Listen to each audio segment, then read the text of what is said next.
Folks, welcome to Chewing the Gristle, the podcast with yours truly, Gregory S. Koch, Esquire, also known as Gregory Kochery in some circles. It's brought to you by our friends at Fishman transducers, if you will, and it features just random conversations with various guitar and music friends, just kind of shooting the breeze or chewing the gristle, if you will. Due to my road work, we're going to stay away from seasons, but we're going to drop these as they become available. We appreciate you tuning in these years. We're going to keep on doing this as long as we can, folks. If you're enjoying them, we're enjoying them. Can you dig it? Let's chew the gristle. Ladies and gentlemen, welcome to Chewing the Gristle. This week, we have the amazing Mike Seal, guitarist extraordinaire, originally from Virginia, now a Nashville dweller. You've seen him on countless videos for Carter Vintage. You've seen him on stage with Jerry Douglas. He's got a brand new, glorious record out that I encourage you all to purchase. But let us join Mike right now around the gristle fire for another episode of Chewing the Gristle with Mike Seal.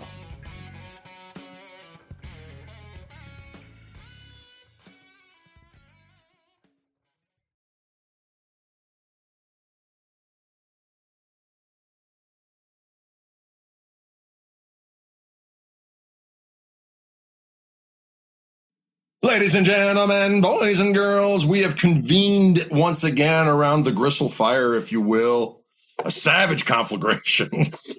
And I'm here with a magnificent guitarist and composer of sweet musics. And boy, this new record is just blowing my mind. Mike Seal, ladies and gentlemen, beautiful Nashville, Tennessee as we speak, but I believe you're from Virginia originally, am I correct? That's correct.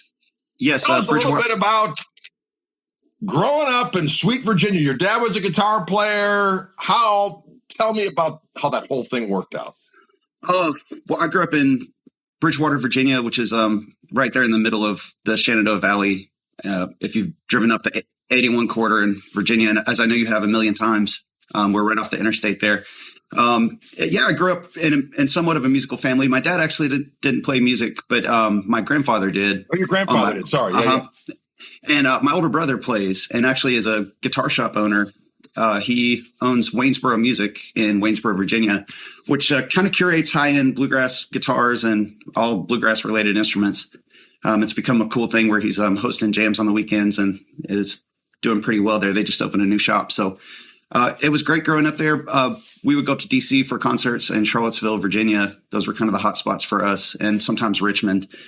And I was lucky to have a really great guitar teacher up there, but ended up moving out when I graduated high school I ended up in Knoxville, Tennessee, going to the school down there. Aha. To kind of pursue music. The mighty Daniel Kimbrough? In fact, yes. We were in the trombonery choir together as wee lads. And he was the bass player and I was the electric guitar player for the Tennessee Trombonery. I also love the archaic name for the Aboriginal or the original iteration of the trombone, the sackbutt. Yeah. They called it back in the day. It was a lauded sackbutt choir that we participated in. So for those of you who may not be familiar, you've probably seen Mike play these amazing guitar demos that he does occasionally for our friends at Carter Vintage. And he's in Jerry Douglas's band and also in the Jeff Sipe Trio. And you've got this new record out. And my buddy, of course, bandmate Toby Lee Marshall played on a couple tunes. And he played one for me in the car a couple of months back. And I was like, holy caramba. Just really, really good stuff. So tell us a little bit about your journey from you're going to school in Knoxville. How'd you end up in Nashville, and kind of give us a little synopsis? Sure. So I went to music school down there. A couple years in, I started going on tour really early. I guess when I was about 20, I started going on the road with Jeff Coffin, who actually lives here in Nashville. At the time, his soon-to-be fiance and now current wife was my neighbor in Knoxville. And so Jeff Coffin would come over and play with some of the local groups around town. And Jeff Sipe, drummer Jeff Sipe, also was coming into Knoxville periodically and playing with a group that we had called Primordial Soup. where we would actually, we had maybe 8 guys, and we would turn around backwards on stage, and there would be a film playing, something weird like Baraka, with the music turned off, and we would provide the soundtrack and improvise a soundtrack to it. So both Jeff Coffin and Jeff Sipe came to join in on that. Subsequently, I was invited to go on the road with both of them.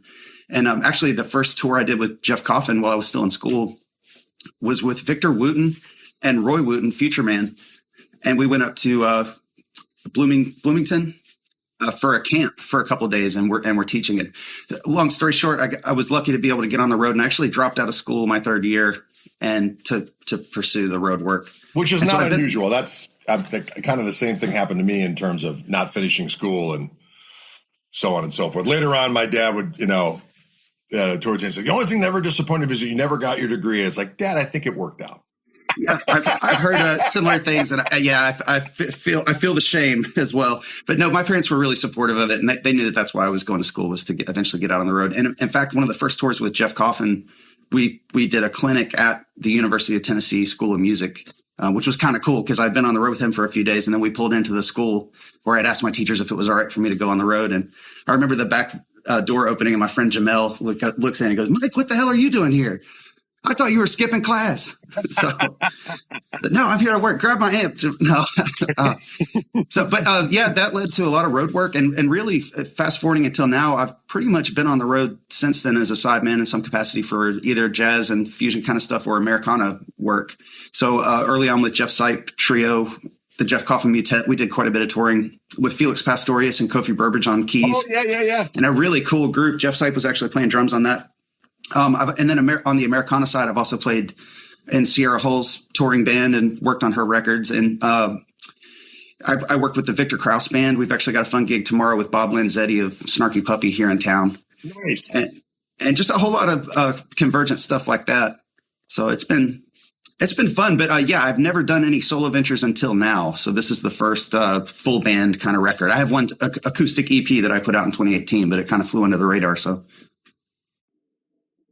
Hold on just a second. I'm just going to plug in my earphones just in case this is going to be a problem with the audio. Sure. And then we will continue our convivial conversation. That list of folks we were talking about there, it's a pretty magnificent group of individuals. How was there always the pressure to perform at obviously an interstellar level?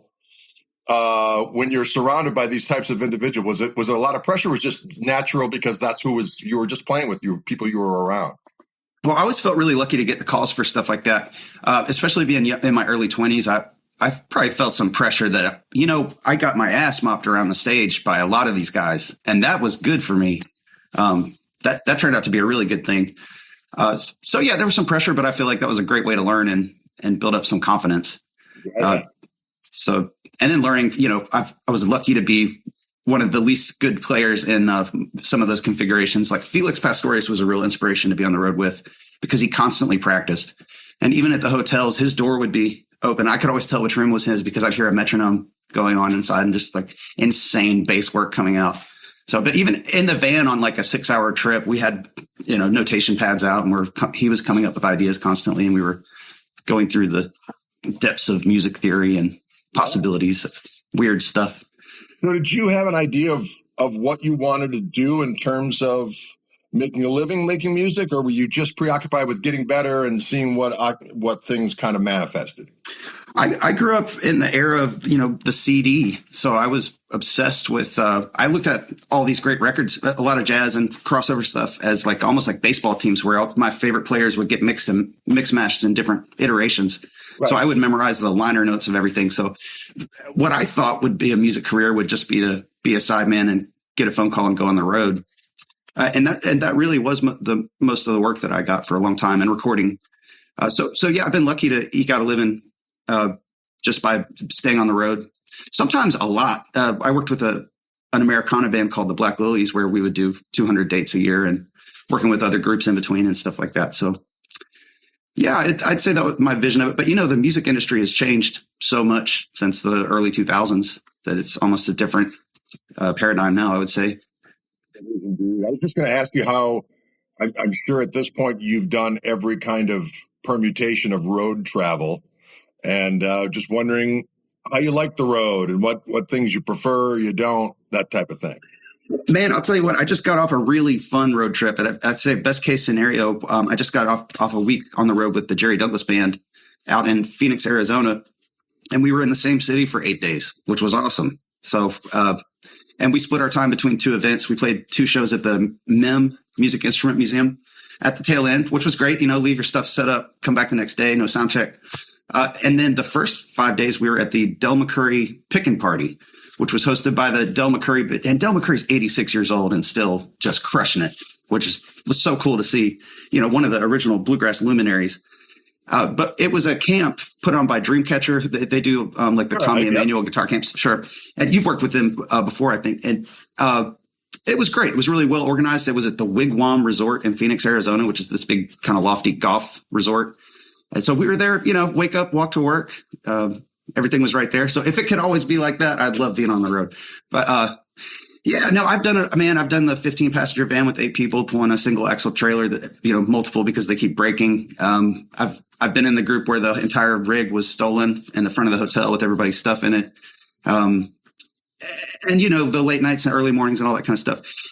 With touring with Jerry Douglas, and we did a long tour with John Hyatt, like really awesome songwriter. We did a record with him that actually got a Grammy nomination, but we lost to Los Lobos. Somebody, that's not bad. It's acceptable. So that was a nice tour, you know, on a bus and everything. And we even did it one private jet, which is the only time I've done. I'm an aviation enthusiast. I got my pilot's license a couple years back. So I sat up front with the pilots and didn't enjoy the free drinks in the back. But yeah, I've seen a kind of a wide spectrum, as I know you surely have. But I'll tell you what's humbling, too, is talking to Jerry Douglas and those guys and them reminiscing about the 70s when they were like in a beat up station wagon. He told me about a gig in Kentucky where they were playing and someone came in and from the fire department and said, is that your station wagon out there? And they looked out and it's burning on fire. So, and they were able to put the fire out and they rode to the next gig with no seats, you know, sitting on the wire frame of the old seat. So it's insane. Yeah. You know, what's been fascinating for me is, you know, for years, I didn't, you know, every touring thing I've ever done, we've either flown everywhere, or, you know, we get to Europe and we're in a Sprinter and that kind of stuff. But what I find is very interesting is when you know, I've been going on these Allman Betts things where the band is opening up for Allman Betts, and we travel in our Ford Transit and they're on the buses. And I got to say, having never really done a bus tour per se, I think it would drive me insane. I mean, just in terms of, I mean, they're obviously nice and so on and so forth, but I'm 6'7", and then that whole policy of, you know, of course you can't poop on the bus. And so that poses some issues. I mean, what happens if you have some kind of, and then the other thing is too, is them not getting hotels except for days off. So you're always showering at the venues. And I'm like, man, I'll tell you what, this may be a more luxurious way to go with the bus, but I'd rather drive to the Hampton Inn on my own dime and stay in the comfort of the Hilton membership. Man, I'm with you on that. I'm with you. And yeah, the bus, especially being on it for a long time with a lot of people, can be smelly. Can be really smelly. So can be a little fragrant. Yep. And then, yeah, you get the day room for showers and the entire crew uses it. So by the time you get there, it's just wads of matted hair in the corner and the wadded up towel. So trade-offs everywhere. I sleep really well on the bus. And I like waking up at the next town. Right. But you know, like you said, the close proximity to everything is so much elbow room. Yes, indeed. So when did you make the move to Nashville? Let's see, about 2015, 2016. Okay. My wife and I had been living in Atlanta at that time. She's from Georgia originally. And we were living in Marietta, just north of Atlanta. And traffic was killing us. And her band members, she has a lovely band called Larkin Poe. Oh, I'm familiar. I was going to ask you. Yeah. And they do really well. And at that time, they were kind of getting a new roster in their band that was Nashville based. And I had just gotten the call from Jerry Douglas. So it kind of made sense for us to move up here. So we bought our first home in Donaldson back in 2015. So with you both being musicians, how'd you meet? How'd that all work out? So I played in the very first iteration of Larkin Poe when they had, so before I met her, her and her family had a bluegrass band called the Level Sisters. And her oldest sister, Jessica, had gotten out of music and they reformed. and turned into Larkin Poe, which was still really kind of a folk band at that time. Megan was playing dobro, and Rebecca was playing mandolin. Okay. And Daniel Kimbrough called me for that. He had been playing bass with them, so that was maybe 2010. We started playing together. I did like a year's worth of touring with them and 4 EPs, and then joined Jeff Coffin's Mutet kind of full time straight from that. So we met then and started dating like a year or two later. Awesome. And it's always interesting, but being both musicians, that can either be really good or not so much. Obviously, it's working out for you guys. It's a good thing. But how is it being able to? Because that's one thing about. I mean, for my own personal relationship, my wife knew nothing really about music. She was an artist, she was a theater major and an art major, and she's a graphic designer by trade. But as far as music was concerned, the fact that she wasn't was like awesome. This is, as a matter of fact, one band I was playing with, I had this one gig and I told her, I was trying to impress her. I was like, hey, what are you doing Saturday night? And she's like, I don't know why. I'm playing with this band Saturday night. I mentioned the name of the band, which everyone in that town and she grew up living there, would know who this band was. And she just said, and I'll never forget, she goes, who the fuck is that? And I was like, there she is. There she is, my future That's wife. how you know you have a winner right there. Yeah. No bullshit. For you guys, obviously, you enjoy both being musicians and being able to commiserate and also at the same point enjoy music together. It's great, aside from me not being able to ever impress her. I mean, I could call and say, hey, I got a gig with, Jerry Douglas and John Hyatt. She loves Jerry, actually. She idolized him growing up, and they're good friends. But it's, oh, that's cool. Well, I got a call from Ringo Starr, or T-Bone Burnett. Oh, my favorite, man. She was playing a Music Cares event, and there were all these great luminaries up there with her. I can't remember if it was Sheryl Crow on this one and all these great people. And she told me all about all this. Wow, amazing. And I finally said, well, who's in the rhythm section? He goes, oh, I think it was Steve Gadd and Will Lee. Oh, sure, just fine. That's who was in the rhythm section. Oh, Lord. So no, she's great, man. She's inspiring and encouraging and all the nice things. And the road we're just used to it. We've both been on the road this entire time, so we're used to it. Excellent. And of course, your brother-in-law is the mighty Tyler Bryant, an old buddy as well. Yes. Yep. So that must be fun to just have, the inner circle just be your relatives who are all just great awesome players and successful. Yeah. They live relatively close to us. I mean, that's the Thanksgiving and Christmas hang. It's pretty fun. Yeah. So tell me a little bit about the fact you're doing some stuff with Carter Vintage, and you mentioned earlier how the paradigm of the music industry has changed. Tell me a little bit about how you're approaching things at this point that's different from, what that change was for you. Well, it's the kind of a no plan thing. And being a sideman for so long, I've really been lucky that the phone has rang and my calendar has usually stayed pretty full. Doing this record is an attempt to wrestle a little bit of control in the in-between time that maybe I can go out and do some shows on my own time. The Carter Vintage thing was just a serendipitous call that's been really great. That's helped with social media stuff and reaching out to people. I'm actually doing another shoot with them next week. It's been good for my guitar playing because I kind of ran out of songs within four or five sessions of that. And then the next time I'm like, oh shit, I have to figure some things out. So, and I don't always come up with new stuff for them, but it's a good reason to do that. So when you do those sessions, how many guitars do you do? I'll walk into usually between 5 and 7 guitars, and we'll do one take on each, or maybe 2 if sometimes a second chance on a tune. But it's quick. I mean, it's usually done in an hour and out. They're really sweet people. They take good care of. So excellent. Yeah, it's a good way. I mean, the Wildwood thing for me was a way where a lot of people, knew who I was a result of doing that. And the internet is one of those things where, and I frequently discuss this with guests on this old podcast, talking about, the pros and cons of the inner Google on music. Mm-hmm. And I often say that it's kind of the golden age of learning guitar, because you have access to so many things. And I like to and of course, as an individual artist, you're not gatekept as much because you can reach your crowd and do all the different things. I mean, at least for now, there are ways to be able to make a connection with your fan base And therefore, you don't need necessarily a million people. Not that we're against having a million people, of course, but you can cultivate your own crowd. But at the same token, I kind of, in a more snarky mood the other day, I was talking about this with somebody, and I said, I just hope that the internet doesn't do well for many things, but I was talking specifically about guitar playing.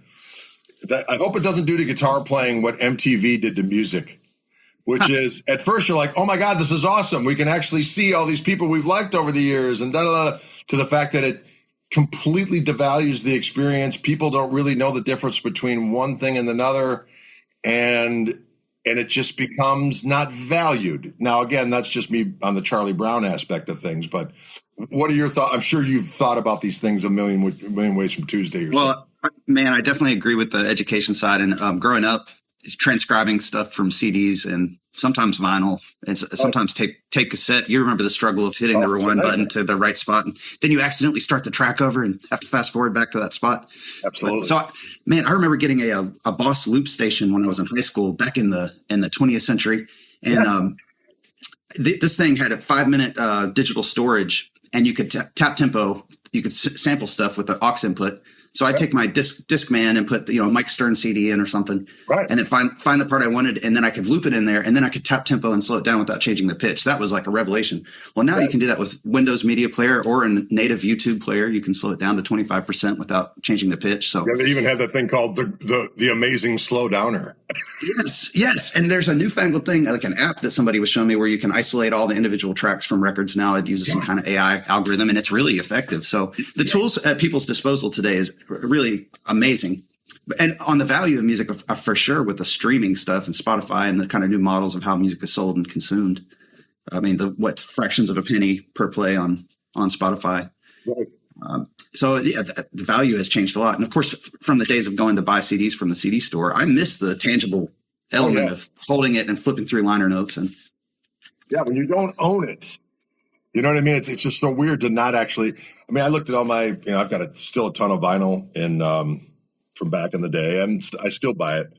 And of course, all my CDs. But 99% of the time, I'm listening to music on the phone. If I'm going for a walk or at night when I'm going to sleep or whatever the case may be, and it's just so markedly different. And again, times change, then you must go with, and I'm not going to say, go back in my day, but it's definitely different in terms of the value and just, the amount of time that people are engaged with music. You know what I mean? It's like, I'm sure you're familiar. You throw something online and they watch it for about 30 seconds, no matter how much they like it.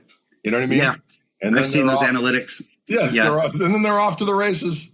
So it's just bizarre. But again, it's, you just got to kind of adapt to the times and keep on keeping on. Yeah. My wife and I were talking about this recently, is, the advent of all this AI music. And I saw that there was an AI generated song on Spotify that went #1 for an amount of time or something. Yes. And we were kind of having a disheartened conversation about this onset of artificial intelligence in music. But the hopeful silver lining that I wish to see is that maybe it'll make people crave humanity a little bit more and come out to concerts more. I mean, as you well know, I sometimes facetiously say, like, listen, the internet's not real, but of course it is real for what it is. But when you get in the room with people, you experience things in an entirely different way. And in that magic that exists in a room with people is something that cannot be replicated, unless AI is able to somehow bewitch that scenario in some way, shape. Right, it'll be robots on stage before long. No, I hope that the more people see this AI stuff, that they'll want to get and buy tickets and go out and see something in real life that they can feel and smell, so to speak. So exactly. And if they don't, as long as enough do, we're good. Right. It's too late to kind of reverse engines at this point. That's right. No, it's scary, man. Scary times. So what do you have coming up? So this record actually comes out, I don't know when this will air per se, but this is the 13th of January that we're talking. And on the 15th of January, your new record comes out. Now, what's the record called? Do you have a name for it? Yes, it's called Danger Ranger. Actually, I have a copy right here. Let me grab it. Yes, please. The Danger Ranger is one of the tracks.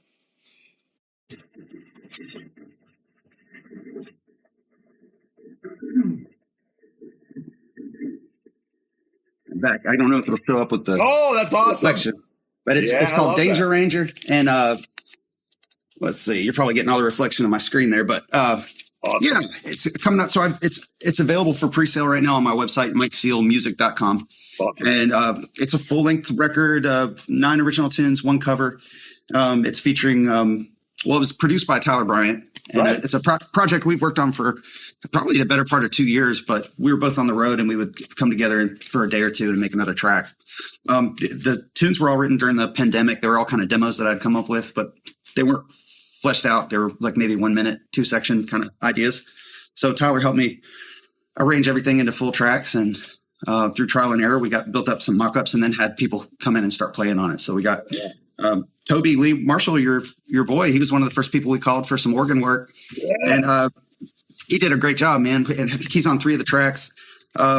We got Keith Carlock, the amazing drummer from everybody from Steely Dan and Sting to, I knew him from Wayne Krantz. That was my first first time exposure to him. So he did a great job. He actually flew his parts in. And we also got Tyler played guitar on 1 track. Lark and Poe did a vocal cameo on 1, which is really sweet and amazing. And then we have a couple other drummers. Mark Rodabaugh playing drums, who I'm actually working with tomorrow. He's the drummer for Sierra Hall's band currently. Okay, really, really talented guy. And then Caleb Crosby, who is the historic drummer for Tyler's band, The Shakedown. Okay, but I think Caleb's out working with Kelsey Ballerini now, doing the kind of country gig. So yeah, I'm thrilled, man. We got I listened to the tunes you sent me, and they are magnificent. And these are not. Thanks. These are not simple songs. I mean, there's really beautiful arrangements, some sophisticated chord changes, some cool time changes, and a bunch of different genres as well. But but across the board, the tones, your guitar tones and playing are majestic. Did you do a lot of this? I know Tyler has that studio. Is that where you recorded all of it? We did it at his old studio, Lily Pad, I think he called it. And so he used to have a duplex kind of house where 2 units, where upstairs they lived and downstairs was a small studio. And he did quite a few records there. So this was all at his previous studio before he had the new construction where he's at now, which is immaculate. He's got like a 3,000 square foot, awesome state of the art building now. So yeah, we did it at Tyler's old studio. Awesome. We did it pretty much in his control room. And, Tyler's got like every amp that you could imagine set up in the background, and he just would plug stuff in. So all I would do is bring in a guitar, and sometimes not even that. He would just hand me a guitar here. And then he was coming up with the tones and everything. So that was a thrill for me. I didn't have to do anything. Nice. Yeah, there's some really glorious playing. The tune Danger Ranger itself has our buddy Travis Toy playing pedal steel. Yeah. He's a freak of nature as well. Oh my God, man. He played on 2, another one called Tractor Dogs.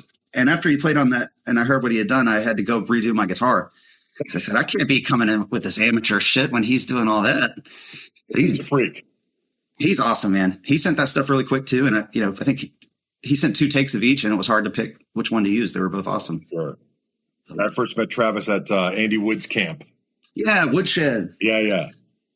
Andy's old buddy, the Knoxville contingent, man. There's a bunch of us out there. Exactly. Yeah. So you knew Andy from Knoxville. I did. Yeah. He's still a buddy, man. Andy's awesome. Yeah, what an inspiration. Absolutely. I went over and hung out at the Woodshed last year, 2 years ago, just for the artist jam. And that year it was Steve Morse and Tom Quayle. Oh, nice. And a couple other amazing folks. Yeah, it's good times. Yeah. Oh, Brett Mason was there too. Oh, exactly. Good old Brent Mason. Yeah. So were you a fan of Colonel Bruce and the Aquarium Rescue Unit with Jimmy Herring and company before you met Jeff? Yes, I was. My brother gave me a burned copy of, am I allowed to say that now? It's not too soon. Yeah. He gave me a burned copy of Mirrors of Embarrassment when I was 14, maybe 15. My brother's 4 years older than me, so he came back from college with all this great music. I spun it every day. I was obsessed. The live album that they had. Oh, the live album was awesome. So good. Their version of Working on a Building. Yep. So I would wake up before school and crank this stuff in my bedroom. That's how I'd wake up every day. But I was listening to all kind of jazz stuff and everything. But I love that because it was Jimmy Herring. Holy shit. Yeah, man. He was out of his mind. I still is. Mm-hmm. I mean, he plays magnificent. Yeah, so amazing. And I was lucky to get to meet Jeff Sipe really early on. I think I was 19 in Knoxville, and I remember calling him Mr. Sipe, and he was like, "Oh, you don't have to call me Mr. Sipe." But I mean, to me, I was meeting like Elvis Presley is how I've saw it. I remember waking up that day. I had a show with him, and I woke up that morning like, I can't believe this is real. I'm going to get to play with Jeff Sipe, apartment Q258. Exactly. Yeah. Just being jazzed the whole day about it. So that. And when you were, there's a couple things on this record that remind me of the Dixie Dregs. Were you a big Dregs fan? Yeah, I learned more about them later, but yeah, Steve Morse. I mean, God, yeah. what a legend. Yeah, yeah. So that kind of infusing of the kind of the more classical kind of chordal passages. Yes. Yeah, I love that part of his playing, and also the random Americana kind of bluegrass element to it with the fiddle and some of that, or country or chicken picking type stuff that he would do. So I've got a great DVD live in, I think it's Montreux, live in Montreux. I could watch that over and over again. Dixie Dregs Live. I remember I saw Steve Morse on the I didn't see him with the Dregs, the initial iteration of the Dregs, but right after the Dregs split up, he put out that record, The Introduction, and toured with that band.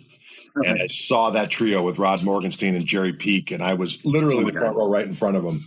And he still had that old telly with a million pickups in it and so on and so forth. And man, it defied comprehension at that point. You know, I was just like, how is this even possible? You know, the amount of practice that it would need to just have those tunes accurate on a daily basis. Absolutely insane. Yeah. And he goes out and nails it live every night. And his composition work too, man. He's got so many pretty songs and aggressive songs and the whole spectrum, man. Well, especially when you listen to the Dregs. I mean, it's just those records. I listened to them. You know, it was interesting because initially when I was in high school, you know, I was more of a blues rock guy, you know, and a little bit of jazz, and I got into the chicken picking thing. But I wasn't really a prog guy per se. And this drummer I was playing with was more of a prog guy. And he kept on talking about the Dregs. And I was just like, that's that prog stuff. And then at some point I listened to Dregs of the Earth, and I was like, oh, okay. Yeah. And then, awesome. But you know, at that point, I mean, I was, I couldn't even tremolo pick. You know what I mean? It's like I had no right hand technique at all. I just would use downs because Hendrix and Clapton. You know, when I would watch them on the videos that I had that I taped from MTV showing on a Sunday night, they'd show like, you know, the Goodbye Cream movie, or they'd show Jimmy Plays Berkeley, and you would watch them, and it was all almost downstrokes unless they were strumming. So it's like I couldn't even tremolo pick. So when I saw him play, I was like, oh, Jesus. Well, if I got to get into this stuff, it's going to take me a while. And I remember, you know, getting into college and realizing, okay, well, now I got to learn how to alternate pick. And so it really started then. But my whole interim period prior to that, you know, I would do my chicken picket thing where I ditch the pick, or else I used to actually hold the pick with two fingers and go like, you know, and then I broke this middle finger playing basketball. I don't want to give you the illusion that I was a good basketball player, because I wasn't. I was just tall. But I broke this finger and I had to have it in a splint. And so because of that, I actually learned to play just holding the pick with one finger, and then I was able to use my other fingers. But I would imagine all you bluegrass guys, you grew up with alternate. That was just part of the thing. Well, man, you know, I'm a fingerstyle player. I've never learned to use a pick, so that's right. What are you talking about? Your fingerstyle. I feel your woes on trying to figure out how to alternate pick, and for me, that's some kind of thumb, index, and middle roll. Or I'm trying to really build up the index middle thing, a la the great Mateo. I call him Fingers McGee. Yeah, right. And dude, other guys too, like Paco de Lucia had, you know, obviously master of that kind of, and like Jaco Pastorius, bass players, and then also like Bela Fleck using a 3-finger roll to get really clean single note lines. So I'm somewhere in between the two. I'm trying to get better with index middle, but it's a slow work in progress. But you know, the thumb pick guys and guys with no pick at all, such as yourself, I think the facility to be able to make things fast and seamless is so much more smooth once you've got that technique down than alternate picking, which really seems to be something that has to be maintained in a very obnoxious way. I remember something that was a breakthrough for me with the finger thing was doing this session with the great Oteil Burbridge. Yeah. And, it was a session with Jeff Sight, Oteil, and his brother Kofi before he had passed away, unfortunately. I remember we did a tune of mine that has this melody. I don't know if that comes through on the speaker. It had all these weird turns in the melody, and I remember watching. At that time, I was still doing a lot more hammer-ons and pull-offs. I'd just shy away if I felt like I couldn't pick it out fast enough. And Oteil Burbridge, I remember, went through that melody, but without fretting the notes, and he goes, "Let me try and pluck it out real quick," and he played it like. And I remember hearing him do that and watching it, and I thought, "Oh, that's a great way." So from then on, I would start working.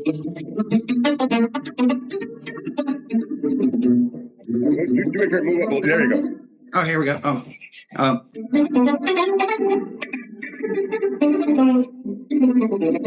those of you just listening, he's using his thumb and first and middle fingers to do the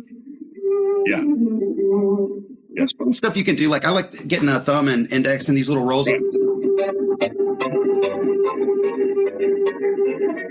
Or, you know.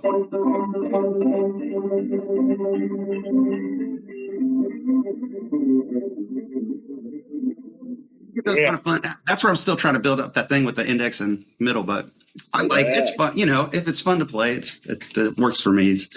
Absolutely. Sounds glorious. Thanks.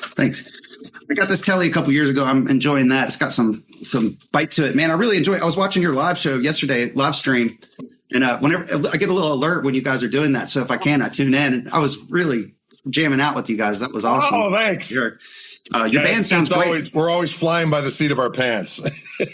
Man, it's cool to hear you. I've seen you with Toby quite a few times. It's cool to hear you rock out the trio with the bass too. And your son is such a great drummer, man. The whole thing really works. Thanks. It's awesome. Yeah. Yeah, we have a good old time. You know, Toby lives up in Minneapolis, so that's 5 hours away. So if we want to do live streams, my buddy Matt Turner comes over, or another bass player by the name of Steve Andreoni. But yeah, for years I played in a trio with a bass player, and occasionally we do 4-piece. But you do approach things differently. I'm sure you're well familiar. You know, when you're playing in a trio with a bass player, you gotta, I'm thinking more about filling the space rhythmically and lead wise. It's just a different aesthetic. And then by the same token, if you're doing stuff with somebody who's holding down some kind of harmonic rhythm, you can kind of go off the rails a little bit. Yeah, absolutely. So it's fun to do both. I mean, I obviously for many reasons, but Toby's such a great left-hand bass player that it's, when we go on the road, it's just usually the three of us, Toby, Dylan, and I. But when we do stuff in town, occasionally Turner the Burner will come with us and we'll do some stuff. And we got a couple shows coming up where this vocalist buddy of mine's coming in, and he's a really good sax player as well. So that'll be fun. It's fun to mix it up a little bit. So if you had to go on the road right now, what would your lineup be and who would you take? Well, hopefully I can do this pretty soon. I've been doing some of the tunes from this record here locally in a little trio with Mark Rodabaugh on drums. Again, the guy, he's playing with Sierra Hull's band right now. Okay. But he's old buddy. He's played with everybody over the years. And this really talented organist who's a friend of Toby's, Ty Bailey. Oh, Ty Bailey. Yeah, he's great. He's awesome, man. So we've gotten together and worked up a lot of the music, and we go out and do these trio gigs occasionally. We're doing a whole mix of old classic organ trio stuff and also some of this new music. So hopefully if I can get those guys when they're not on the road with somebody else, it would be Mark and Ty, and then either a bass player but Ty's kicking pedals and covering the bass lines. Yes. It makes me sick, man, because he's covering the chords and harmony and harmonizing the melodies in places where that happens, and then playing the bass. So he's kind of like he's doing the work of three people. Right, just as long as you don't have to pay him 3 times. Yeah, exactly. But yeah, I really want to take that on the road. It'll probably start, kind of small, regionally, Knoxville, Nashville, Chattanooga, Asheville, North Carolina, and just see what I can do with it. That's part of the reason for making this record is I, want to get out there and do something. Yeah, because some gigs and sell the product at the gigs, and that's where that's where you make some of that sweet money. Yeah, I want to make at least 20% of it back, Well, there's that, isn't there? I mean, that's the thing with recording these days. It's you try to keep the expenses down, and so that people will, buy it enough to make it worthwhile doing. But it's kind of one of those things like, what else are we going to do? Not record?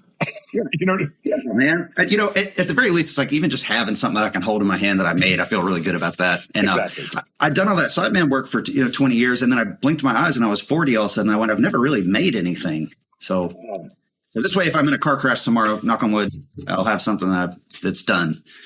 Well, and it's I think there's a lot of people that like to buy vinyl. You know, I've been noticing that people are more apt to buy vinyl than CDs these days, but still, there's still plenty of people that actually still buy CDs.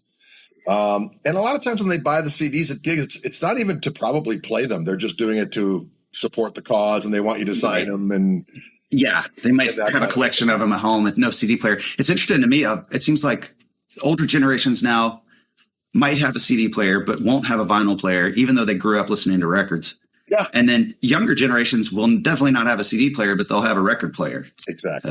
Everything is like turned on its head. Everything's topsy-turvy. Yes. Well, these are crazy times. Let's just be honest. So Indeed. Everything is upside down and sideways. And so my motto is you just got to be grateful for what you got, because it could so easily be not. Yeah, true. That's so true. Yeah, that's right. So what other stuff you've been listening? So when I hear you play, obviously I hear, you know, you mentioned some of the people, you know, a lot of the different fusion cats and, you know, certainly the chicken pickers and so on and so forth. But if you had to dig deep as to the people that really inspired you early on, that continue to inspire, and that you actually still listen to this day, who would you say that is? Oh man, probably a long list. Yeah, it's the greats, of course, like Schofield and all those guys. Yeah. You know, but it's funny. I used to buy every record that they put out, and I don't know that I still do that. I'll end up seeing it online or something. Right. So I guess I'm part of the problem. I'm not going out and getting people CDs very much. Lots of guys. John McLaughlin is still crazy inspirational when I watch him play. I would have said Jeff Beck a couple years ago. We're losing a lot of these guys. Yes. So, but yeah, I grew up listening to a lot of grunge and rock too. So I still, when I get in my truck, I turn on this 102.9 radio station that just pretty much plays nostalgic 90s classics. Yes. So Nirvana, Soundgarden, Rage Against the Machine, stuff like that. I still get a kick out of listening to that. So, but, you know, I'm still hearing about new people, and let's see, I've never been like a huge prog guy either, but I've been checking out Tosin Abasi, Animals as Leaders, stuff. Just for the crazy machinations that he's coming up with his crazy guitar. Yep. And I like that they're just basically two 8-string guitar players or whatever they're playing. Oh, right. Charlie Hunter, man, I can't leave him out. He's fantastic, inspiring when I was growing up, and I still listen to him today. So absolutely. There's so many, man. Are you a gear hound or not? Not really. In terms of like, not historically, I'm learning more. I actually wish that I had learned more when I was younger, because, dude, when I went off to college, I had a Polytone solid state 15-inch speaker, and I thought that was the best amp. I thought, that's what like Jimmy Bruno uses. So I'm going to have jazz that. Amp. Yeah, exactly. Yeah, man. Yeah.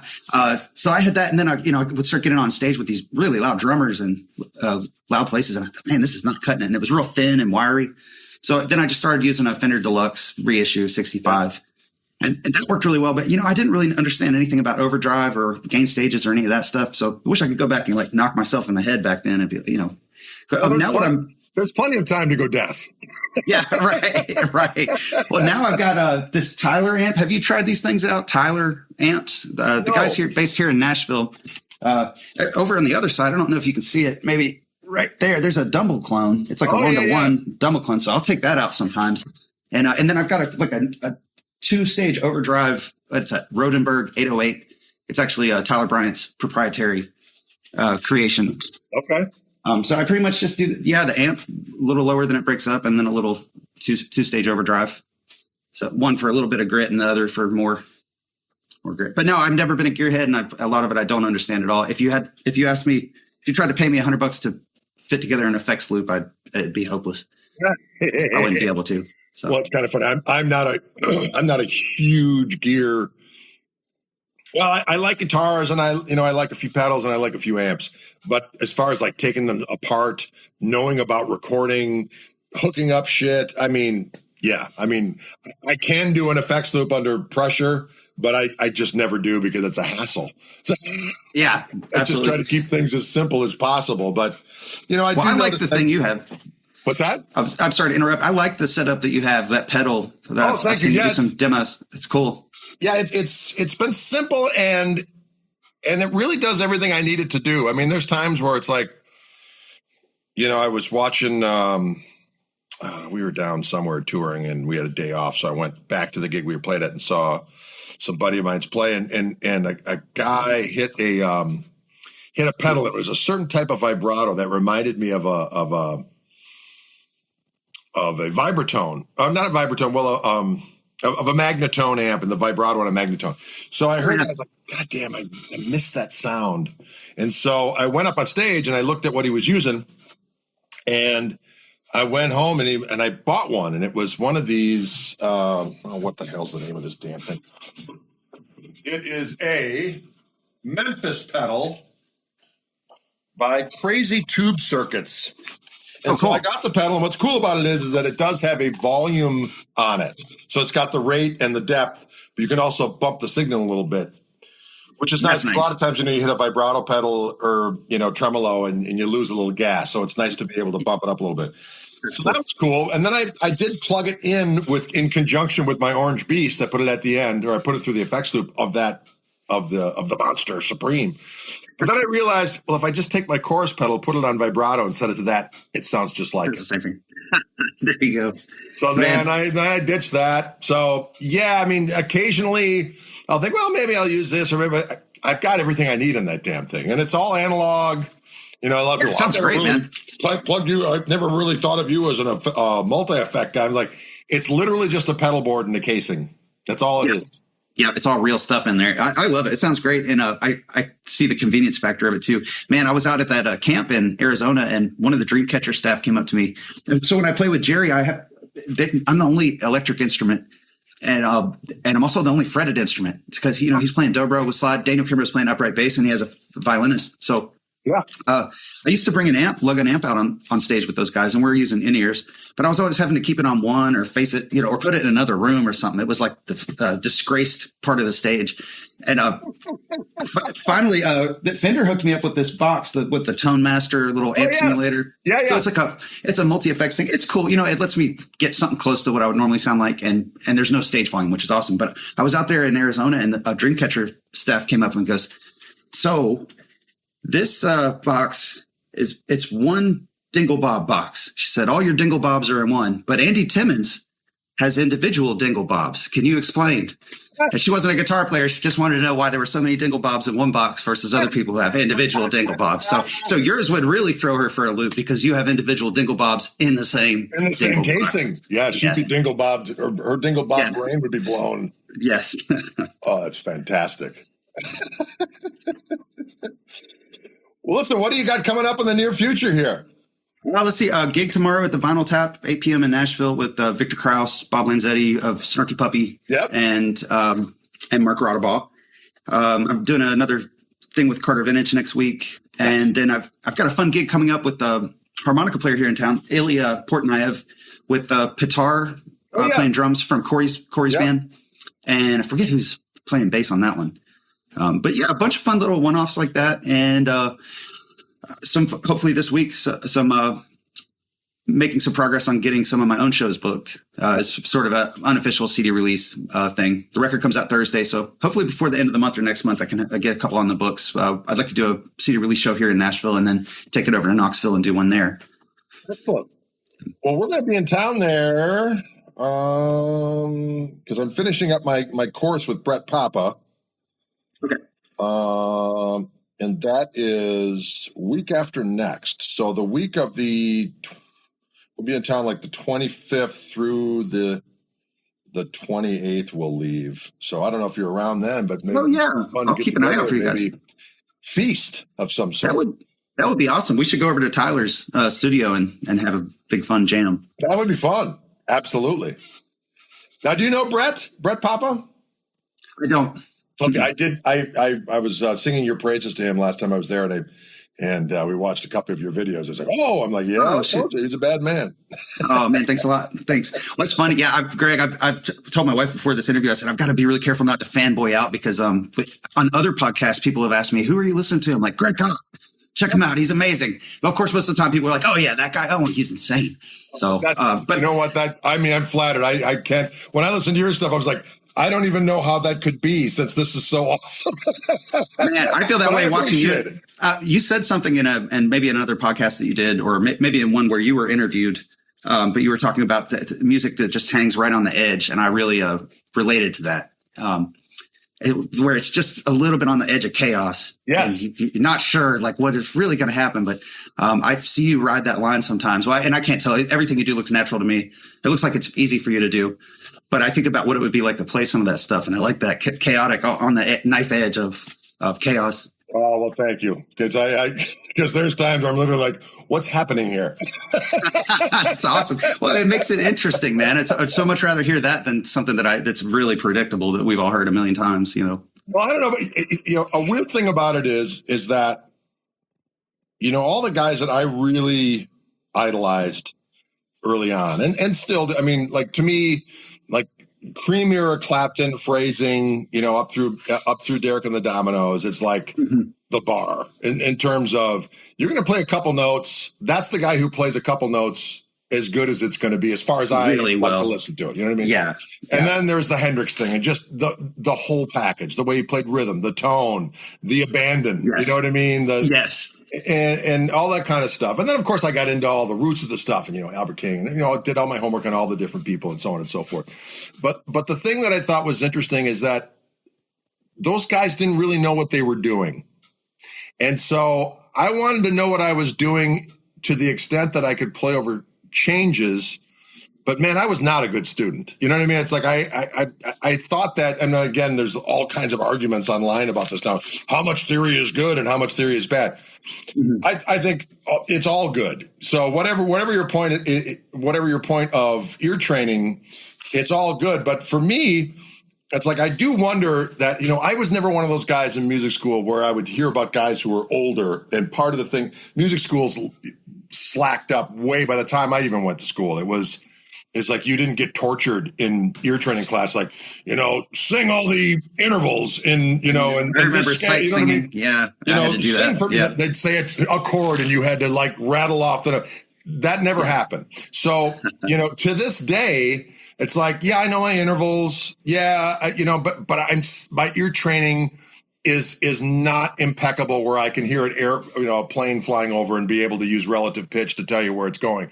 I never worked to that point, so that I am surprised as shit by sometimes I'll just play something like, what was that? Okay. You know what I mean? And I wonder sometimes if that's why it's still so fun for me to play it, because I'm still like, what the fuck is this again? Sure. I feel that way more with techniques and stuff. If I pull something off, I think I've spent way more time on harmony and melody growing up, and a lot of transcribing, and like I have really fast ears. Like most of the time, I don't think I have exactly perfect pitch, but something slightly imperfect pitch. Sure. Because most of the time I know like from out of thin air, I know what I'm hearing. Right. And especially on the guitar, I can see it. I see this fretboard in my head, and when I hear guitar players play, it's all mapping out on the fretboard. Yeah, and same with growing up playing piano, same thing. But I think I spent so much focus on that I neglected a lot of the technique stuff and gear and trying out more styles of music. Because I think in high school I was really obsessed with jazz and thought that was the only form of music that I was ever going to play, and that couldn't be farther from the truth, man. And so, yeah, I think it's interesting, different approaches to it.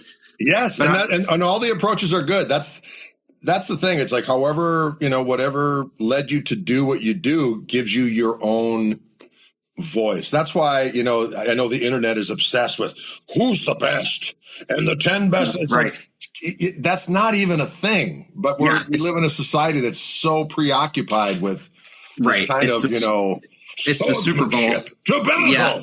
Yeah. Everything is the Super Bowl amongst guitar players. Yeah. Do you remember, speaking of MTV, do you remember Celebrity Deathmatch? Where they had claymation? I was just thinking of the one, was it Mick Jagger and Steven Tyler? They got one of their lips turned into boxing gloves and started. That's how they should do this today. Hey, speaking of Mick Jagger, did you see, there's a new Keith Richards ES355 that just came out. And what's funny to me is I remember reading interviews with Keith Richards where he was like, I will never do a signature guitar. Like just artistically, he just thought that was. So something changed. Let's just put it that way, unless he's giving it away to some charity or so on and so forth. But he came out with it's kind of the same thing with the Jimmy Page stuff. I knew when I did Fender stuff back in the day, I would always ask the English artist relations guys, like, man, how come you guys haven't done a Jimmy Page Telecaster? And they would say, we have had a contract on his desk for years asking him to do it. And then when it finally came out, I saw this interview with Jimmy Page going, he starts off with the thing with, I had an idea. I'm like, interesting. Awesome. Of course you did. Yeah, it just came to him suddenly. But, it is wild when you consider, I mean, I'm a bit older than you. I was born in 66. So I went to high school in the 80s. And my oldest brother was, his high school was from 66 to 70. So I was exposed to all of his records. So my perception of music and, that it was not just about the music, it was about rebellion and all that other kind of stuff. And it just seems that whole thing at this juncture in time, it's like, those aspects of it are not in play. It's like music is not rebellion anymore per se. I think it's great that, like me, I play with my son and it's the most awesome thing in the world. Me playing music with my dad. I love my dad. My dad was cool, but he hated the music I played until later on. He's like, yeah, that stuff's not so bad. But it was a rebellion against that generation. Sure. And it just seemed it's just a different perspective. And so when you think about a guy like Keith Richards, you want to think that he's too cool for that. Right. And then at the end of the day, it's like, no. Yeah. Well, he's probably getting paid really well for that guitar. It's funny. You've seen that meme. It says, you young people better start thinking about what kind of world you're going to leave behind for Keith and Willie. Exactly correct. I mean, it's amazing. I mean, I've been kind of a Stones fanboy all along, and I've read a lot of the different books and so on and so forth. And it's amazing he's still alive. As it's amazing that Jimmy Page is still alive. And the only thing you can attribute it to is like when you've got that much money, you can kind of mitigate the havoc that you wreak on your body. But still, even so, I mean, it's amazing. Yeah. Well, I'm thinking about that generational change too, and that maybe absence of rebellion now. Also, my perception of rock and roll bands from that era is that they were living pretty wild lives on the road. Right. I mean, I was reading books about Led Zeppelin when they first got their airplane, and one tour their safe got robbed and they lost like a week's worth of money, but they were making so much every night they didn't even care. Yeah, and like whatever. Yeah, and just this crazy lifestyle. And so even today, I think people, when they think about musicians going on the road, I've had a lot of like my older family members when I was first getting on the road. Oh, be careful, watch out for that. You're going to if you do this, you might end up in some bad situations. Watch out for the drugs and all that. Well, hell, man, for me being on the road, everybody's doing yoga, eating kombucha and smoothies, and they're getting 8 hours of sleep at night. Somehow, I don't know how they do it. So I tell my family, these are some healthy people. Well, I think that's the thing too, is that if in this day and age, if you're going to be a successful musician, unless you're of the smallest percentage of people who are so successful they can actually pull it off of being a reprobate. But the vast majority of people, you've got to work harder and be more on the ball than normies. Yeah, right. I mean, I used to think that partying was every bit as important as playing. And I excelled. I excelled at debauchery because I read these same books. I read Up and Down with the Rolling Stones and, the Led Zeppelin book, what was that called? Hammer of the Gods. And of course you read, No One Here Gets Out Alive, the Jim Morrison thing. And then you read the Hendrix book and the Keith Moon book. And you're like, shit, you're going to be you're a musician in a rock and roll band. You better have your partying. Right. You gotta be jumping off. Jumping off a roof into a swimming pool at the very least. I mean, exactly. Something. And so I did crazy shit early on, and then I realized, you know what? Now I got a kid, and if I want to maintain, any kind of marriage, let alone health, and so I quit doing everything years ago. And no one in my band uses, and I just don't know how it would be possible. The amount I can't imagine it either, man. It's so refreshing to be out there and everybody's like exercising and being in great health. Yes, and making it work for the long haul. So yeah, I'm a little less healthy on the exercise side. I'm not going into the gym like a lot of the guys are, in the afternoon. I like to walk. That's about it. Man, one of my neighbors is coming over here in a bit to help me cut a bunch of trees down. My wife and I live way out in the woods. That's my exercise right there. We'll get out. Excellent. There you go. Knock some trees down. Get that firewood stacked. We got all these ash trees. They're all dying, man, from this beetle. The emerald borer beetle has come through. So got all this dead standing ash, but it's great firewood. That's the one silver lining. So, is any of it still good for guitar making, or is it all messed up? You might get a neck out of it somewhere. Yeah. I wish I had a mill, man. I've got so many trees here. I could make use of a mill, but last time I looked at a wood miser, it was a little out of my budget. No, man. It's always some damn thing. Man, are you up in Wisconsin or? I Minnesota? am. I'm in Milwaukee. So okay. Yeah, Dylan and I live in Milwaukee. He lives down in Bayview. I live in a suburb called Wauwatosa. Okay. And where I am now is above our garage. We have the new orange room. The old orange room was in the house. And it was during COVID, and my wife said, "Get this shit out of the house." But we've been. I mean, I've got 4 kids. Dylan's my oldest. He's 31 now, or 30 fun, as he likes to put it. And then my youngest is 22. So, we raised 4 kids here. It's a really good schools, really good area around here. So, at one point I thought, well, maybe we'll move someplace. And now I'm like, yeah, here we are. And we travel everywhere from here. So it's all kind of worked out. But yeah, and it's, we got a family cottage up north, so we get to go up on the boondocks and go on a lake and hang out, and nature's finery and this type of thing.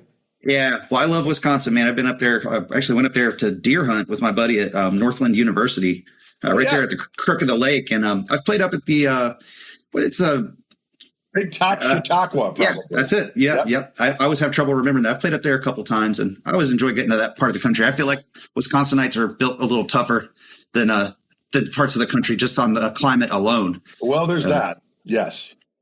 Yeah, there's, and then up north, it's one thing too. And then Minnesota is another place. I mean, it's like Minneapolis is markedly colder. And people will say, well, it's not that much. Like, yes, it is. I mean, I've lived in both places, and winter just hurts a little more in the Twin Cities than it does here. Oh, man. Yeah, I don't know how you we do. When it gets below 30 here, we're all freaking out. So I'll tell you what, and we've had winter this year. Ever since, like, before Thanksgiving, it was cold. I mean, like today we're having a heat wave, and it's going to be 40 degrees, and we're like, I'm going for a walk outside. It's going to be glorious. But man, it's been something. But they say it builds character. I think that's probably bullshit. But be that as it may. Well, listen, Mike, such a pleasure talking with you. Thank you, Greg. Thank you very much. I'm a huge fan of yours. The record sounds outstanding. I encourage everybody to go out and pick up the new record, which is called Danger Ranger from Mike Seal. Go out and see him with his own band. Go see him with Jerry Douglas if he's touring with him, or whoever he might be around with. And hopefully we'll cross paths soon, my friend. I hope so. Thanks very much for having me, Greg. I appreciate it, man. Take it easy. All right. You too. See you. Have Bye. a good one. Thanks once again to our friends at Fishman, and to all you for checking out our show, which we call Chewing the Gristle. We're going to keep on keeping on. See you soon.